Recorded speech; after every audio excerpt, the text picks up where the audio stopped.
अब हम स्टार्ट कर रहे हैं thinking, braking and stopping distance. ठीक है, हमारे पास ये कोई इतना खास बहुत ही बच्चे वाला कॉन्सेप्ट है। इसमें आपको सबसे पहले देखो थिंकिंग डिस्टेंस क्या है, मैंने द डिस्टेंस में लिखा हुआ है। थिंकिंग डिस्टेंस क्या है भाई, मुझे बताओ। जब मैं गाड़ी चला रहा हूँ, ठीक है, मैंने सामने एक ऑब्स्टिकल देखा। मैं जब उस ऑब्स्टिकल को देखूंगा, मेरा दिमाग उस ऑब्स्टिकल को प्रोसेस करेगा पहले। ठीक है, जैसे ही मेरा दिमाग उस ऑब्स्टिकल को प्रोसेस करेगा, जैसे ही मेरा दिमाग उस ऑब्स्टिकल को प्रोसेस करेगा, तो वो बात मुझे मेरे दिमाग बोलेगा कि भाई जल्दी से ब्रेक मारो। ठीक है, मैंने ये गाड़ी आ रही थी, मैंने देखा भाई यहाँ यहाँ तो ग्लास है।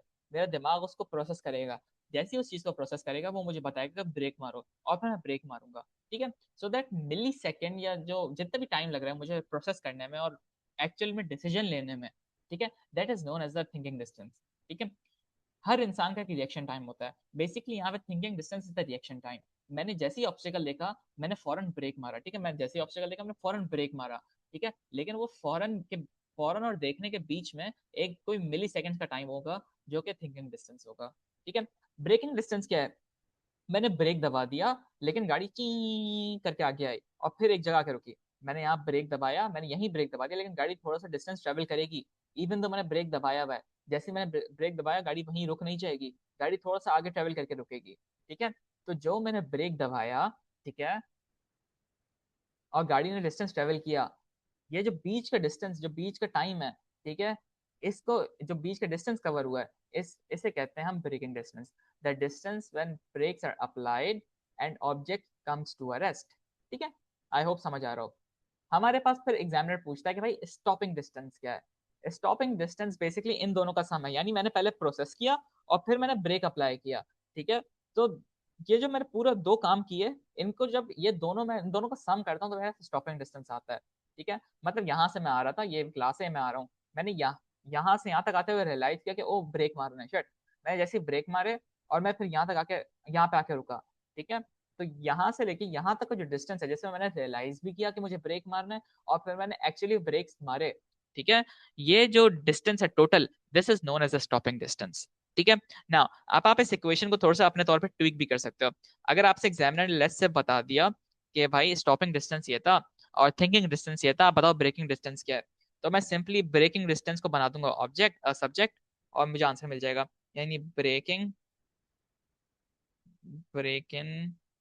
Distance is equals to thinking minus stopping. ठीक है, सिमिलरली सिमिलरली अगर मुझे थिंकिंग डिस्टेंस निकालना है, तो मैंने क्या किया, thinking is equals to braking minus stopping. ठीक है, हम इस इक्वेशन को अपने तौर पर ट्वीक कर सकते हैं जैसा भी हम चाहें, जो भी एग्जामिनर हमसे पूछ रहा है। एग्जामिनर हमें इन तीन चीजों में से कोई भी दो चीजें दे देगा और आपसे तीसरी चीज पूछ लेगा।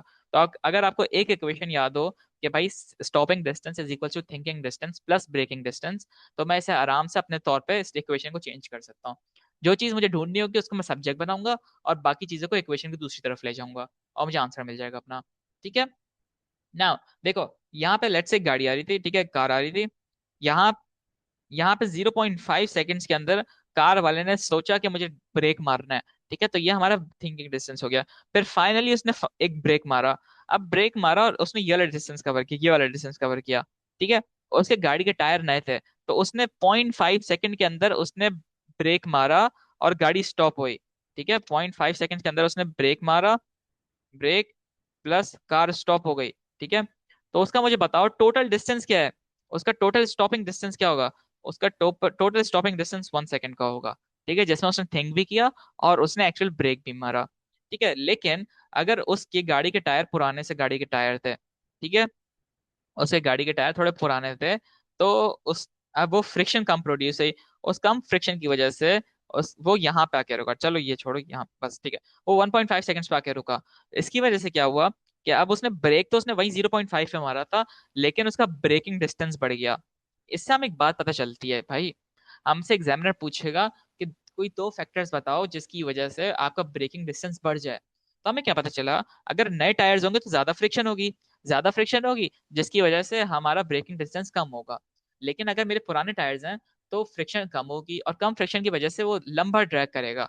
इवन दो ब्रेक तो मैंने 0.5 पे ही मारा था, ब्रेक मैंने यहाँ अप्लाई कर दिया था, मेरा थिंकिंग डिस्टेंस चेंज नहीं हुआ। मेरा ब्रेकिंग डिस्टेंस कैसे चेंज हुआ कि भाई मेरे ओल्ड टायर्स थे, वॉर्न आउट टायर्स थे, तो मेरी गाड़ी का ब्रेकिंग डिस्टेंस बढ़ गया। ठीक है। अच्छा, ब्रेकिंग डिस्टेंस आपकी गाड़ी के मास से भी बढ़ सकता है। ठीक है। हमारे पास पहला आ गया वॉर्न आउट ब्रेक्स, नहीं वॉर्न आउट टायर्स लिखना था मुझे। Worn out tyres, worn out tires, less friction between the road and tires, hence deceleration is less, increasing the braking distance. दूसरा क्या है, वेट रोड, अगेन फ्रिक्शन कम है, less deceleration और breaking distance increase हो गया। ठीक है।